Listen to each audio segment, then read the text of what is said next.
नमस्कार, जय श्री राम, जय हनुमान, राधे राधे, सत श्री अकाल।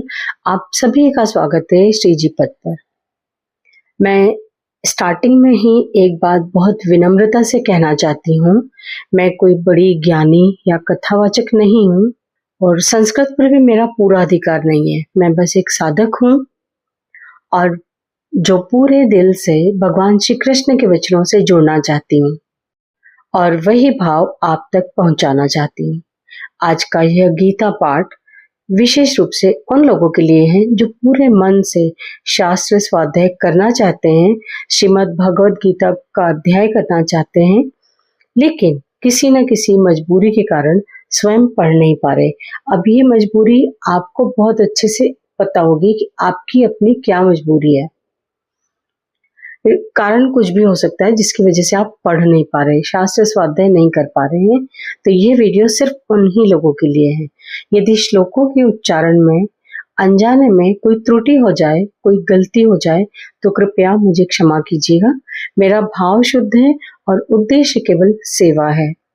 अब हम पूरे मन, शांत चित्त और श्रद्धा के साथ श्रीमद् भगवद गीता के पाठ को प्रारंभ करते हैं। जैसा कि पिछले वीडियो में हम सुन चुके हैं, 1 से 9 तक श्लोक हमने कंप्लीट करे अध्याय 1 के। अब हम आगे बढ़ते हैं, बिना टाइम वेस्ट करे अब हम आगे बढ़ते हैं। अपर्याप्तम तदस्माकं बलम भीष्मा विरक्षितम पर्याप्तम त्विद में तेषाम बलम भीमा विरक्षितम। अपर्याप्त तदस्माकं बलम भीष्माभि रक्षितम। अधर्म अन्याय के कारण दुर्योधन के मन में भय होने से वह अपनी सेना के विषय में सोचता है कि हमारी सेना बड़ी होने पर भी, अर्थात पांडवों की अपेक्षा 4 अक्षौहिणी अधिक होने पर भी पांडवों पर विजय प्राप्त करने में है तो असमर्थ ही। कारण कि हमारी सेना में मतभेद है, उसमें इतनी एकता, संगठन, निर्भयता, निसंकोचता नहीं है जितनी कि पांडवों की सेना में है। हमारी सेना के मुख्य संरक्षक पितामह भीष्म उभय पक्षपाती हैं, अर्थात उनके भीतर कौरव और पांडव दोनों सेनाओं का पक्ष है। वे कृष्ण के बड़े भक्त हैं, उनके हृदय में युधिष्ठिर का बड़ा आदर है, अर्जुन भी उनका बड़ा स्नेह है, अर्जुन पर भी उनका बड़ा स्नेह है, इसलिए वे हमारे पक्ष में रहते हुए भी भीतर से पांडवों का भला चाहते हैं। वे ही भीष्म हमारी सेना के मुख्य सेनापति हैं। ऐसी दशा में हमारी सेना पांडवों के मुकाबले में कैसे समर्थ हो सकती है? नहीं हो सकती। पर्याप्तम त्विद में तेषाम बलम भीमा विरक्षितम। परंतु यह जो पांडवों की सेना है यह हमारे पर विजय करने में समर्थ है, कारण कि इनकी सेना में मतभेद नहीं है, प्रत्युत सभी एक मत होकर संगठित हैं। इनकी सेना का संरक्षक बलवान भीमसेन है, जो कि बचपन से ही मेरे को हराता आया है। वह अकेला ही मेरे सहित 100 भाइयों को मारने की प्रतिज्ञा कर चुका है, अर्थात यह हमारा नाश करने पर तुला हुआ है। इसका शरीर वज्र के समान मजबूत है। इसको मैंने जहर पिलाया था तो भी यह मरा नहीं। ऐसा यह भीमसेन पांडवों की सेना का संरक्षक है, इसलिए यह सेना वास्तव में समर्थ और पूर्ण है। यहाँ एक शंका हो सकती है कि दुर्योधन ने अपनी सेना के संरक्षक के लिए भीष्म जी का नाम लिया, जो कि सेनापति के पद पर नियुक्त हैं, परंतु पांडव सेना के संरक्षक के लिए भीमसेन का नाम लिया गया, जो कि सेनापति नहीं है। इसका समाधान यह है कि दुर्योधन इस समय सेनापतियों की बात नहीं सोच रहा है, किंतु दोनों सेनाओं की शक्ति के विषय में सोच रहा है कि किस सेना की शक्ति अधिक है। दुर्योधन पर आरंभ से ही भीमसेन की शक्ति का, बलवत्ता का अधिक प्रभाव पड़ा हुआ है, अतः वह पांडव सेना के संरक्षक के लिए भीमसेन का ही नाम लेता है। विशेष बात, अर्जुन कौरव सेना को देखकर किसी के पास न जाकर हाथ में धनुष उठाते हैं। गीता के पहले अध्याय का 20वां श्लोक। पर दुर्योधन पांडव सेना को देखकर द्रोणाचार्य के पास जाता है और उनसे पांडवों की व्यवहार रचनात्मक सेना को देखने के लिए कहता है। इससे सिद्ध होता है कि दुर्योधन के हृदय में भय बैठा हुआ है। भीतर में भय होने पर भी वह चालाकी से द्रोणाचार्य को प्रसन्न करना चाहता है, उनको पांडवों के विरुद्ध उकसाना चाहता है, कारण कि दुर्योधन के हृदय में अधर्म है, अन्याय है और पाप है। अन्यायी पापी व्यक्ति कभी निर्भय और सुख शांति से नहीं रह सकता।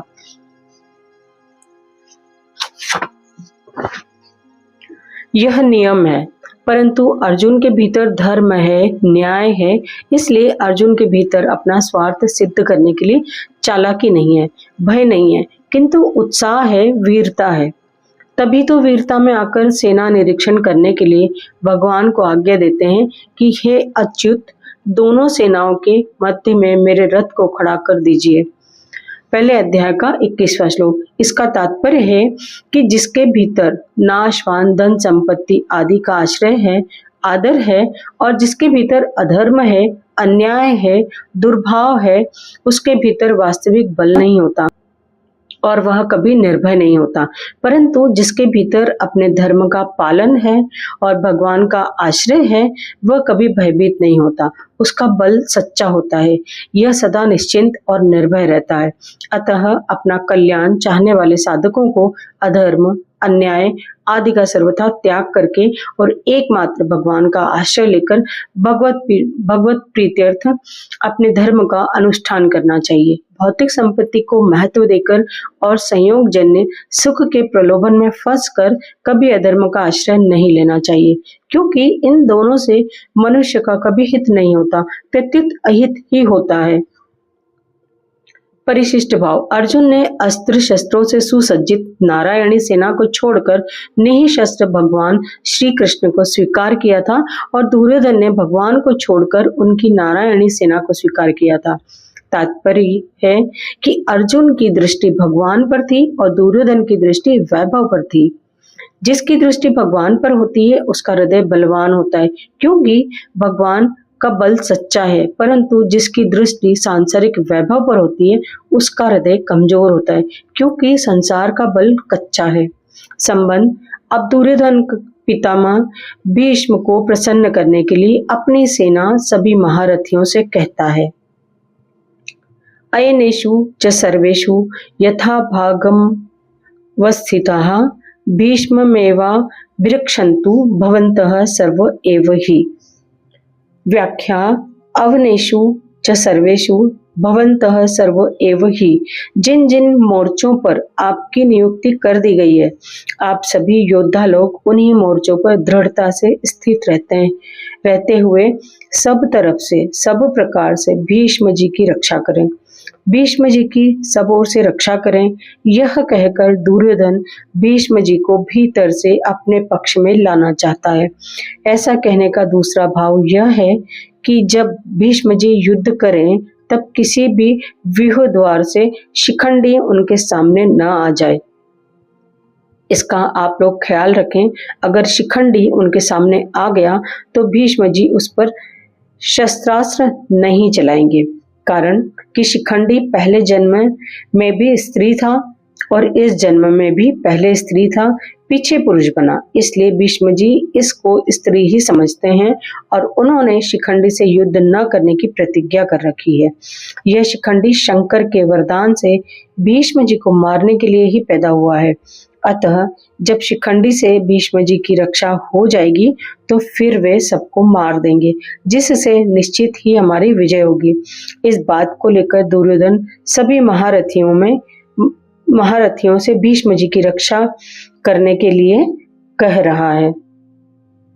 संबंध। द्रोणाचार्य द्वारा कुछ भी न बोलने के कारण दुर्योधन का मानसिक उत्साह भंग हुआ देखकर उसके प्रति भीष्म जी के किए हुए स्नेह सौहार्द की बात संजय आगे के श्लोक में करते हैं। तस्य संजय ने हर्षः कुरुवृद्धः पितामहः सिंहनादं विनदोच्चैः शंखः दद्मो प्रतापवान। तस्य संजनयन हर्षम। यद्यपि दुर्योधन के हृदय में हर्ष होना शंख ध्वनि का कार्य है और शंख ध्वनि कारण है, इसलिए यहाँ शंख ध्वनि का वर्णन पहले और हर्ष होने का वर्णन पीछे होना चाहिए। अर्थात यहाँ शंख बजाते हुए दुर्योधन को हर्षित किया ऐसा कहा जाना चाहिए, परंतु यहाँ ऐसा न कहकर यही कहा है कि दुर्योधन को हर्षित करते हुए भीष्म जी ने शंख बजाया। कारण कि ऐसा कहकर संजय यह भाव प्रकट कर रहे हैं कि पितामह भीष्म की शंख वादन क्रिया मात्र से दुर्योधन के हृदय में हर्ष उत्पन्न हो ही जाएगा। भीष्म जी के इस प्रभाव को दोहन करने के लिए ही संजय आगे प्रतापवान विशेषण देते हैं। कुरुवृद्धः। यद्यपि कुरुवंशियों में आयु की दृष्टि से भीष्म जी से भी अधिक वृद्ध बाह्यक थे, जो कि भीष्म जी के पिता शांतनु के छोटे भाई थे, तथापि कुरुवंशियों में जितने बड़े बूढ़े थे उन सब में भीष्म जी धर्म और ईश्वर को विशेषता से जानने वाले थे। अतः ज्ञान वृद्ध होने के कारण संजय भीष्म जी के लिए कुरुवृद्ध विशेषण देते हैं। प्रतापवान। भीष्म जी के त्याग का बड़ा प्रभाव था। वे कनक कामिनी के त्यागी थे, अर्थात उन्होंने राज्य भी स्वीकार नहीं किया और विवाह भी नहीं किया। भीष्म जी अस्त्र शस्त्र को चलाने में बड़े निपुण थे, शास्त्र के भी बड़े जानकार थे। उनके इन दोनों गुणों का भी लोगों पर बड़ा प्रभाव था। जब अकेले भीष्म अपने भाई विचित्रवीर्य के लिए काशीराज की कन्याओं को स्वयंवर से हर कर ला रहे थे, तब वहां स्वयंवर के लिए इकट्ठे हुए सब क्षत्रिय उन पर टूट पड़े, परंतु अकेले भीष्म जी ने उन सबको हरा दिया। जिनमें भीष्म अस्त्र शस्त्र की विद्या पढ़े थे, उन गुरु परशुराम जी के सामने भी उन्होंने अपनी हार स्वीकार नहीं की। इस प्रकार शस्त्र के विषय में उनका क्षत्रियों पर बड़ा प्रभाव था। जब भीष्म शैया पर सोए थे, तब भगवान श्री कृष्ण ने धर्मराज से कहा कि आपको धर्म के विषय में कोई शंका हो तो भीष्म जी से पूछ लें, क्योंकि शास्त्र ज्ञान का सूर्य अस्ताचल को जा रहा है और भीष्म जी इस लोक से जा रहे हैं। इस प्रकार शास्त्र के विषय में उनका दूसरों पर प्रभाव बड़ा था। पितामह इस पद का आशय यह मालूम देता है कि दुर्योधन के द्वारा चालाकी से कही गई बातों का द्रोणाचार्य ने कोई उत्तर नहीं दिया। उन्होंने यही समझा कि दुर्योधन चालाकी से मेरे को ठगना चाहता है, इसलिए वे चुप ही रहे। परंतु पितामह दादा होने के नाते भीष्म जी को दुर्योधन की चालाकी में उसका बचपना दिखाता है। अतः पितामह भीष्म द्रोणाचार्य के समान चुप न रहकर वात्सल्य भाव के कारण दुर्योधन को हर्षित करते हुए शंख बजाते हैं। सिंहनादम विनधोचेह शंखम ददध्मो। जैसे सिंह के गर्जना करने पर हाथी आदि बड़े बड़े पशु भी भयभीत हो जाते हैं, ऐसे ही गर्जना करने मात्र से सभी भयभीत हो जाएं और दुर्योधन प्रसन्न हो जाए। इसी भाव से भीष्म जी ने सिंह के समान गरज कर जोर से शंख बजाया। परिशिष्ट भाव। दुर्योधन के साथ द्रोणाचार्य का विद्या का संबंध था और भीष्म जी का जन्म का अर्थात कौटुंबिक संबंध था। जहाँ विद्या का संबंध होता है वहाँ पक्षपात नहीं होता, पर जहाँ कौटुंबिक संबंध होता है वहाँ स्नेहवश पक्षपात हो जाता है। अतः दुर्योधन के द्वारा चालाकी से कहे गए वचन सुनकर द्रोणाचार्य चुप रहे, जिससे दुर्योधन का मानसिक उत्साह भंग हो गया। परंतु दुर्योधन को उदास देखकर कौटुंबिक स्नेह के कारण भीष्म जी शंख बजाते हैं।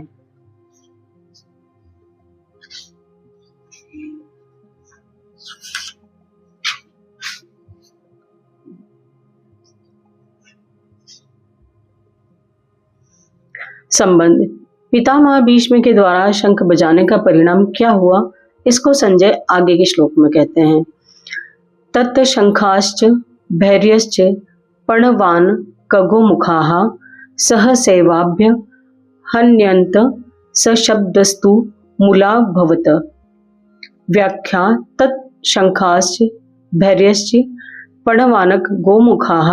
यद्यपि भीष्म जी ने युद्धारंभ की घोषणा करने के लिए शंख नहीं बजाया था, प्रत्युत दुर्योधन को प्रसन्न करने के लिए ही शंख बजाया था।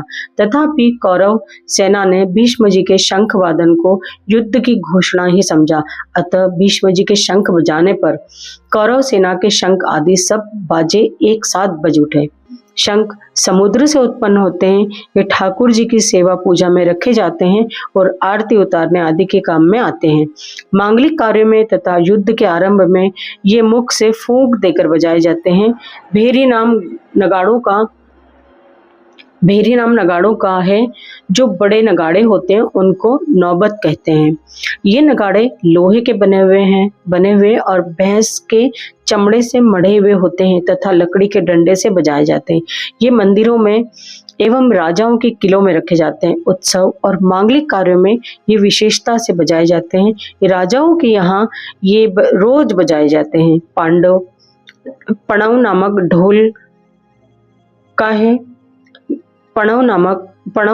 ढोल का है। ये लोहे के अथवा लकड़ी के बने हुए बकरे के चमड़े से मढ़े हुए होते हैं तथा हाथ से या लकड़ी के डंडे से बजाए जाते हैं। यह आकार में ढोलक की तरह होने पर भी ढोलक की से बड़े होते हैं। कार्य के आरंभ में पणवों को बजाना गणेश जी के पूजन के समान मांगलिक माना जाता है। आनक नाम मृदंग का है। इनको पखावज भी कहते हैं। आकार में ये लकड़ी की बनाई हुई ढोलकी के समान होते हैं। ये मिट्टी के बने हुए और चमड़े से मढ़े हुए होते हैं तथा हाथ से बजाए जाते हैं। गोमुख नाम नरसिंघे का है। ये आकार में सांप की तरह टेढ़े होते हैं और इनका मुख गाय की तरह होता है। ये मुख की फूंक से बजाए जाते हैं। सहसेवाभ्य हन्यंत। कौरव सेना में उत्साह बहुत था, इसलिए पितामह भीष्म का शंख बजते ही कौरव सेना के सब बाजे अनायास ही एक साथ बज उठे। उनके बजने में देरी नहीं हुई तथा उनको बजाने में परिश्रम भी नहीं हुआ। सशब्द तु मूलो भवत। अलग अलग विभागों में टुकड़ियों में खड़ी हुई कौरव सेना के शंख आदि बाजों का शब्द बड़ा भयंकर हुआ, अर्थात उनकी आवाज बड़ी जोर से गूंजती रही। संबंध इस अध्याय के आरंभ में ही धृतराष्ट्र ने संजय से पूछा था कि युद्ध क्षेत्र में मेरे और पांडु के पुत्रों ने क्या किया। अतः संजय ने दूसरे श्लोक से 13वें श्लोक तक धृतराष्ट्र के पुत्रों ने क्या किया इसका उत्तर दिया। अब आगे के श्लोक से संजय पांडु के पुत्रों ने क्या किया इसका उत्तर देते हैं। तत्व श्वेतैर्हर्य युक्ते महति स्यन्दने स्थितो माधवः पांडवश्चैव दिव्यो शंखो प्रदधमतु। तत्व श्वेतैर्हर्य युक्ते है। चित्ररथ गंधर्व ने अर्जुन को 100 दिव्य घोड़े दिए थे।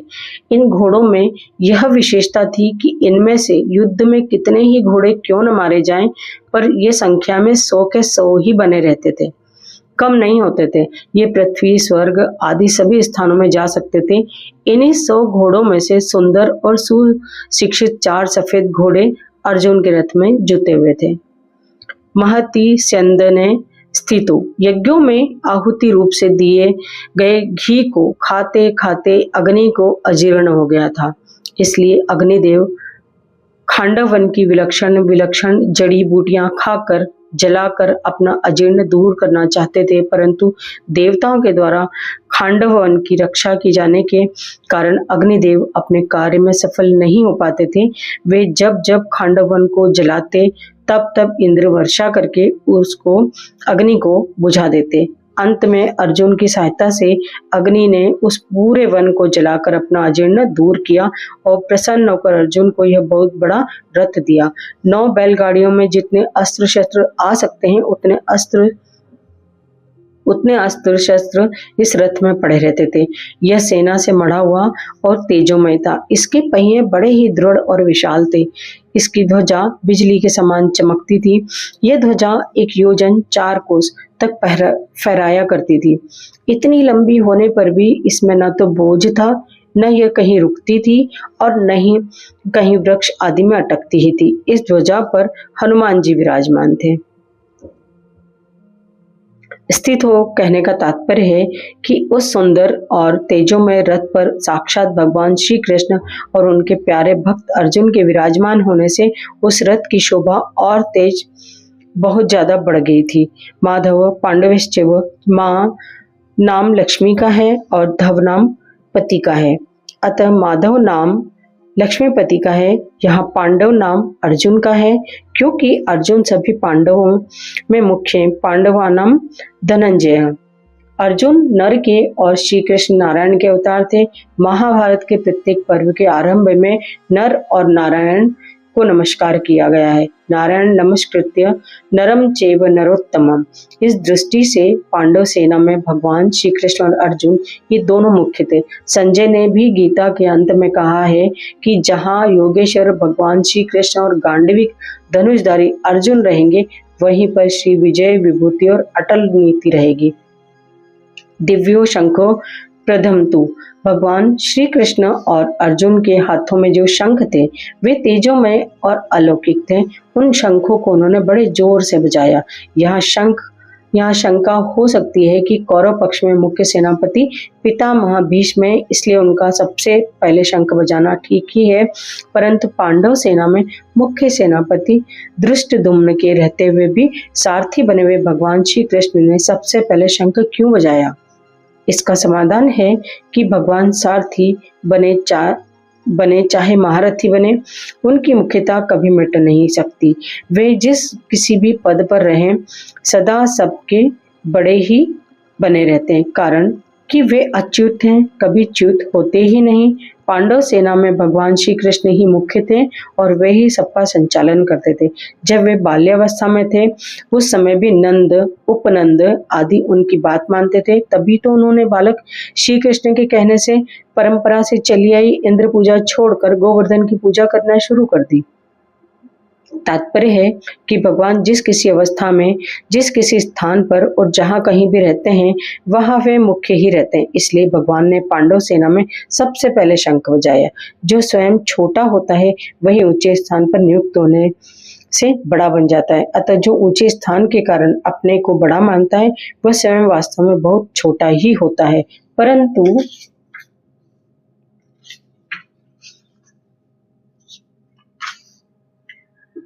परंतु जो स्वयं बड़ा होता है, वह जहां भी रहता है उसके कारण वह स्थान भी बड़ा माना जाता है। जैसे भगवान यहाँ सारथी बने हैं, तो उनके कारण वह सारथी का स्थान पद भी ऊंचा हो गया। संबंध। अब संजय आगे के 4 श्लोकों में पूर्व श्लोक का खुलासा करते हुए दूसरों के शंख वादन का वर्णन करते हैं।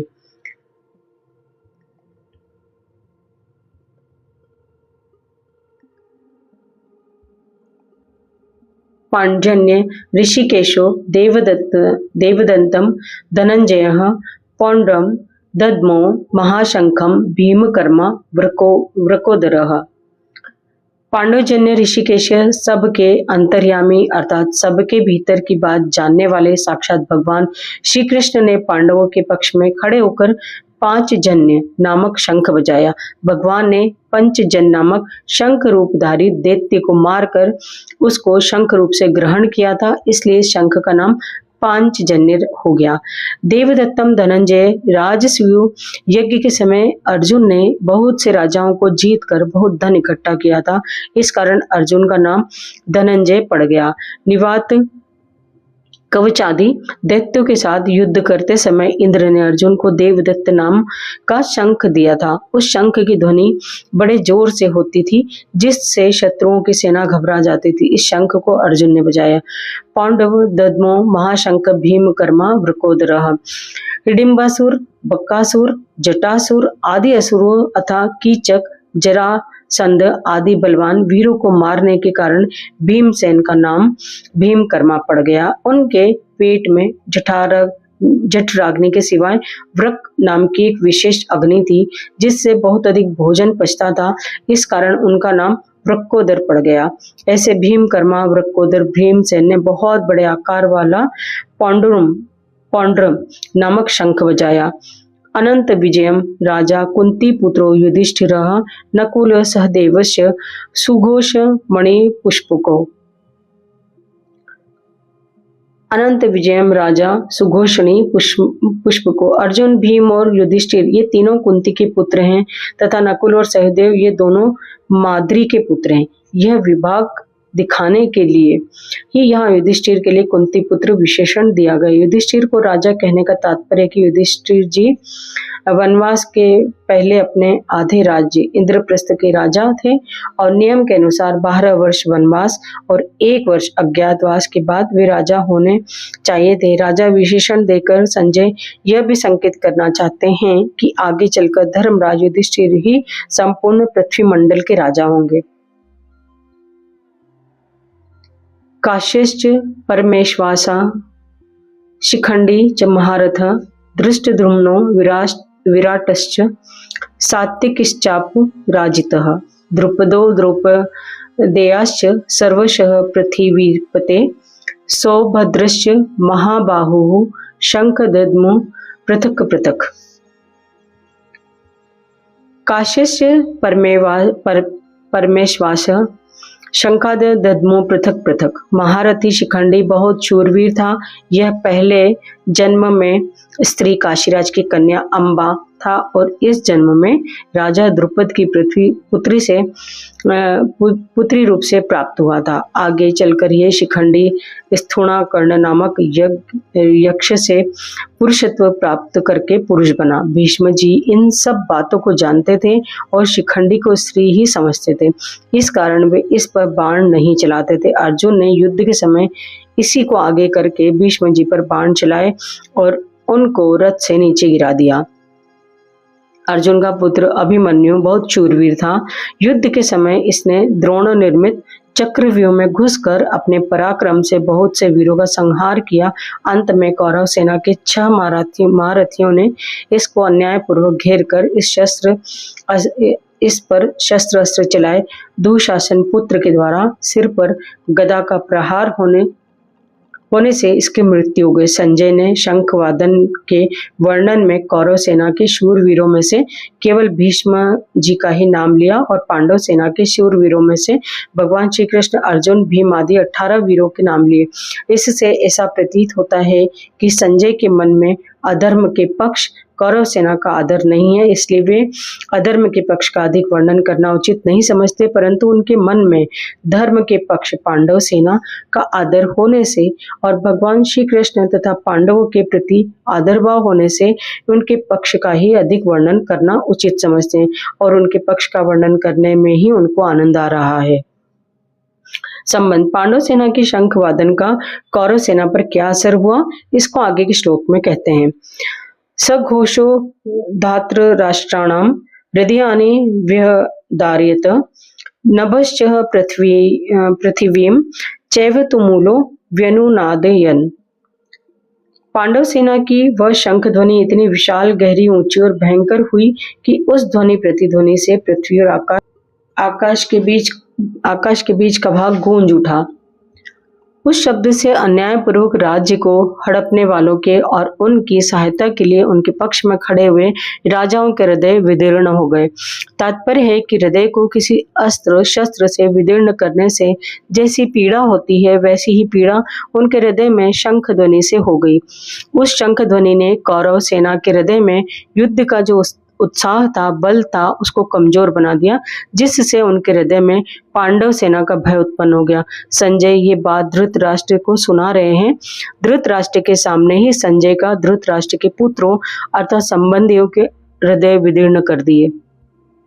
ऐसा कहना सभ्यतापूर्ण और युक्ति संगत नहीं मालूम देता, इसलिए संजय को धातृराष्ट्राणाम न कहकर तावकी नाम आपके पुत्रों अथवा संबंधियों के ऐसा कहना चाहिए था, क्योंकि ऐसा कहना ही सभ्यता है। इस दृष्टि से यहाँ धातृ राष्ट्राणाम पद का अर्थ जिन्होंने अन्यायपूर्वक राज्य को धारण किया, ऐसा लेना ही युक्ति संगत और सभ्यता पूर्वक मालूम देता है। अन्याय का पक्ष लेने से ही उनके हृदय विदीर्ण हो गए। इस दृष्टि से भी यह अर्थ लेना ही युक्ति संगत मालूम देता है। यह शंका होती है कि कौरवों की 11 अक्षौहिणी सेना के शंख आदि बजे तो उनके शब्द का पांडव सेना पर कुछ भी असर नहीं हुआ, पर पांडवों की 7 अक्षौहिणी सेना के शंख बजे तो उनके शब्द से कौरव सेना के हृदय विदीर्ण क्यों हो गए। इसका समाधान यह है कि जिनके हृदय में अधर्म, पाप, अन्याय नहीं है, अर्थात जो धर्म पूर्वक अपने कर्तव्य का पालन करते हैं, उनका हृदय मजबूत होता है, उनके हृदय में भय नहीं होता, न्याय का पक्ष होने से उनमें उत्साह होता है, शूरवीरता होती। पांडवों ने वनवास के पहले ही न्याय और धर्म पूर्वक राज्य किया था और वनवास के बाद भी नियम के अनुसार कौरवों से न्यायपूर्वक राज्य मांगा था। अतः उनके हृदय में भय नहीं था, प्रत्युत उत्साह था, शूरवीरता थी। तात्पर्य है कि पांडवों का पक्ष धर्म का है। इस कारण कौरवों की 11 अक्षौहिणी सेना के बाजों के शब्द का पांडव सेना पर कोई असर नहीं हुआ। परंतु जो अधर्म, पाप, अन्याय आदि करते हैं, उनके हृदय स्वाभाविक ही कमजोर होते हैं। उनके हृदय में निर्भयता, निशंकता नहीं रहती। उनका हृदय खुद का किया पाप, अन्याय ही उनके हृदय को निर्बल बना देता है।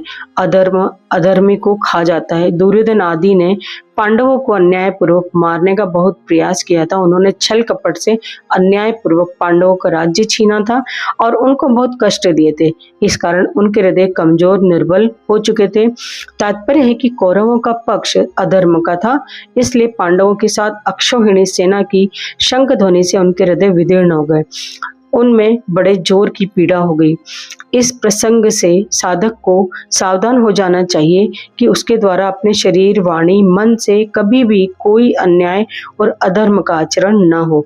अन्याय और अधर्म युक्त आचरण से मनुष्य का हृदय कमजोर, निर्बल हो जाता है, उसके हृदय में भय पैदा हो जाता है। उदाहरणार्थ, लंकाधिपति रावण से त्रिलोकी डरती थी।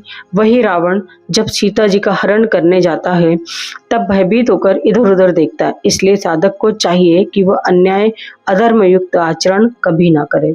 संबंध: धृतराष्ट्र ने पहले श्लोक में अपने और पांडु पुत्रों के विषय में प्रश्न किया था। इसका उत्तर संजय ने दूसरे श्लोक से 19वें श्लोक तक दे दिया।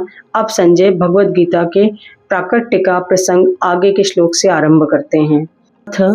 व्यवस्थितान् दृष्ट्वा धातृराष्ट्रान् कपिध्वजः प्रवृत्तेः शस्त्रसम्पाते धनुर्धम्य पांडवः ऋषिकेशं तदा वाक्यमिदमाह महीपते। इस पद का तात्पर्य है कि अब संजय भगवान श्री कृष्ण और अर्जुन के संवाद रूप भगवद गीता का आरंभ करते हैं। 18वें अध्याय के 74वें श्लोक में आए इति पद से यह संवाद समाप्त होता है। ऐसे ही भगवद गीता के उपदेश का आरंभ उसके दूसरे अध्याय के 11वें श्लोक से होता है और 18वें अध्याय के 66वें श्लोक में यह उपदेश समाप्त होता है। प्रवृत्ति शस्त्र संपाते। यद्यपि पितामह भीष्म ने युद्धारंभ की घोषणा के लिए शंख नहीं बजाया था, प्रत्युत केवल दुर्योधन को प्रसन्न करने के लिए ही शंख बजाया था। तथापि कौरव और पांडव सेना ने उसको युद्धारंभ की घोषणा ही मान लिया और अपने अपने अस्त्र शस्त्र हाथ में उठाकर तैयार हो गए। इस तरह सेना को शस्त्र उठाए देखकर वीरता में भरकर अर्जुन ने भी अपना गांडीव धनुष हाथ में उठा लिया। व्यवस्थितान धातराष्ट्रान दृष्टवा। इन पदों से संजय का तात्पर्य है कि जब आपके पुत्र दुर्योधन ने पांडवों की सेना को देखा तब वह भागा भागा द्रोणाचार्य के पास गया, परंतु जब अर्जुन ने कौरवों की सेना को देखा तब उनका हाथ सीधे गांडीव धनुष पर ही गया। धनुर्धम में इससे मालूम होता है कि दुर्योधन के भीतर भय है और अर्जुन के भीतर निर्भयता, उत्साह और वीरता है। कपिध्वज। अर्जुन के लिए कपिध्वज विशेषण देकर संजय धृतराष्ट्र को अर्जुन के रथ की ध्वजा पर विराजमान हनुमान जी का स्मरण कराते हैं। जब पांडव वन में रहते थे तब एक दिन अकस्मात वायु ने एक दिव्य सहस्त्रदल कमल लाकर द्रौपदी के सामने डाल दिया। उसे देखकर द्रौपदी बहुत प्रसन्न हो गई और उसने भीमसेन से कहा कि वीरवर, आप ऐसे बहुत से कमल ला दीजिए। द्रौपदी की इच्छा पूर्ण करने के लिए भीमसेन वहां से चल पड़े। जब वे कमल कदलीवल में पहुंचे तब वहां उनकी हनुमान जी से भेंट हो गई। उन दोनों की आपस में कई बातें हुई। अंत में हनुमान जी ने भीमसेन से वरदान मांगने के लिए आग्रह किया तो भीमसेन ने कहा कि मेरे पर आपकी कृपा बनी रहे। इस पर हनुमान जी ने कहा कि हे वायु पुत्र, जिस समय तुम बाण और शक्ति से आघात से व्याकुल शत्रुओं की सेना में घुसकर सिंहनाद करोगे, उस समय मैं अपनी गर्जना से उस सिंहनाद को और बढ़ा दूंगा। इसके सिवाय अर्जुन ने रथ की ध्वजा पर बैठकर मैं ऐसी भयंकर गर्जना किया करूंगा जो शत्रुओं के प्राणों को हरने वाली होगी, जिससे तुम लोग अपने शत्रुओं को सुगमता से मार सकोगे। इस प्रकार जिनके रथ की ध्वजा पर हनुमान जी विराजमान हैं, उनकी विजय निश्चित है। पांडव धृतराष्ट्र ने अपने प्रश्न में पांडवः पद का प्रयोग किया था, अतः धृतराष्ट्र को बार बार पांडवों की याद दिलाने के लिए संजय 1 से 14 में और यहाँ पांडव शब्द का प्रयोग करते हैं। ऋषिकेशम तदा वाक्य विद्माह महीपते। पांडव सेना को देखकर दुर्योधन तो गुरु द्रोणाचार्य के पास जाकर चालाकी से भरे हुए वचन बोलता है, परंतु अर्जुन कौरव सेना को देखकर जो जगत गुरु हैं, अंतर्यामी हैं, मन बुद्धि आदि के प्रेरक हैं, ऐसे भगवान श्री कृष्ण से शूरवीरता, उत्साह और अपने कर्तव्य से भरे हुए आगे कहे जाने वाले वचन बोलते हैं। सेनयोरु भयोर मध्ये रथ स्थापय मैच्युत यावदेतान्निरीक्षेऽहं योद्धु कामान् वस्थितान् कैर्मया सह योद्धव्यमस्मिन् रण समुद्र में। अच्युत सेन योरुभ्योर मध्य रथ स्थापय। दोनों सेनाएं जहां युद्ध करने के लिए एक दूसरे के सामने खड़ी थी, वहां उन दोनों सेनाओं में इतनी दूरी थी कि एक सेना दूसरी सेना पर बाण आदि मार सके। उन दोनों सेनाओं का मध्य भाग 2 तरफ से मध्य था। एक सेनाएं जितनी चौड़ी खड़ी थी उस चौड़ाई का मध्य भाग, और दूसरा दोनों सेनाओं का मध्य भाग, जहां से कौरव सेना जितनी दूरी पर खड़ी थी उतनी ही दूरी पर पांडव सेना खड़ी थी। ऐसे मध्य भाग में रथ खड़ा करने के लिए अर्जुन भगवान से कहते हैं, जिससे दोनों सेनाओं को आसानी से देखा जा सके।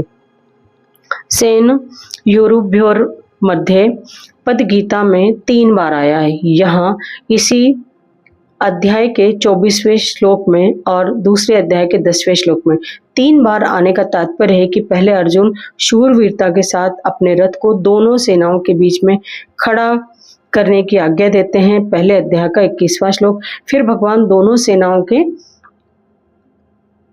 बीच में रथ को खड़ा करके कुरुवंशियों को देखने के लिए कहते हैं, पहले अध्याय का 24वां श्लोक। और अंत में दोनों सेनाओं के बीच में ही विषाद मग्न अर्जुन को गीता का उपदेश देते हैं, दूसरे अध्याय का 10वां श्लोक।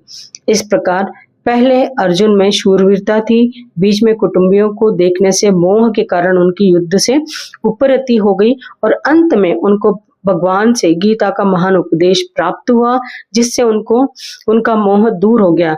इससे यह भाव निकलता है कि मनुष्य जहाँ कहीं और जिस किसी परिस्थिति में स्थित है, वहीं रहकर वह प्राप्त परिस्थिति का सदुपयोग करके निष्काम हो सकता है, और वहीं उसको परमात्मा की प्राप्ति हो सकती है, कारण कि परमात्मा संपूर्ण परिस्थितियों में सदा एक रूप से रहते हैं।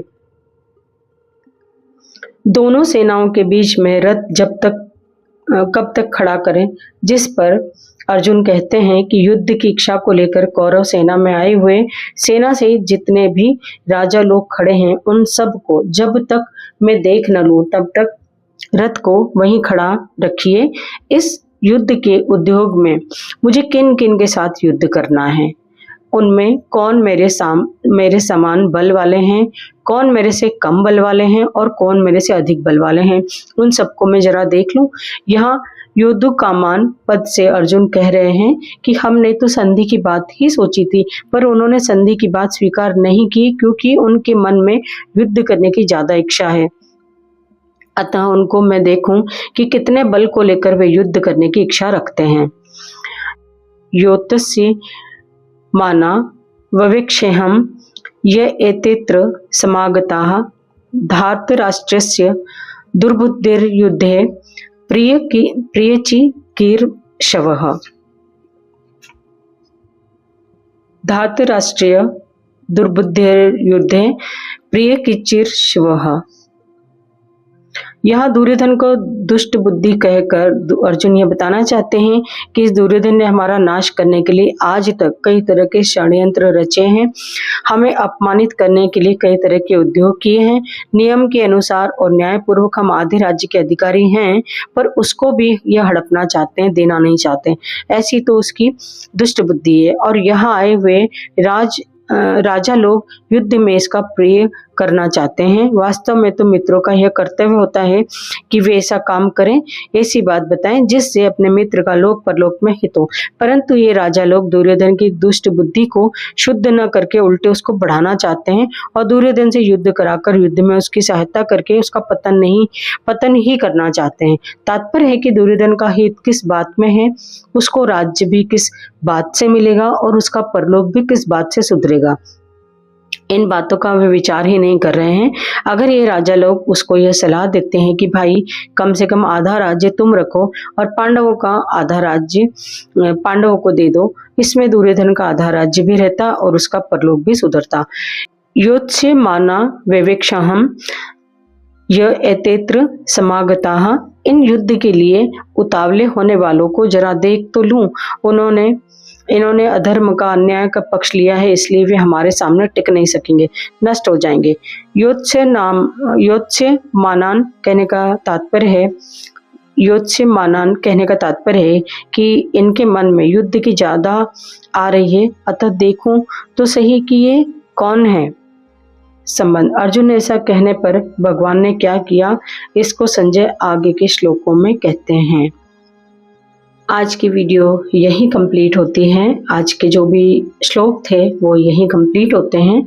आगे के श्लोक के लिए वीडियो को कंटिन्यू रखिए और आपको ये नोटिफिकेशन आ जाए, इसके लिए चैनल को सब्सक्राइब कीजिए ताकि आपको ये नोटिफिकेशन मिले कि आगे के जैसे ही मैं अध्याय करूँगी और आप तक वो वीडियो पहुँच सके।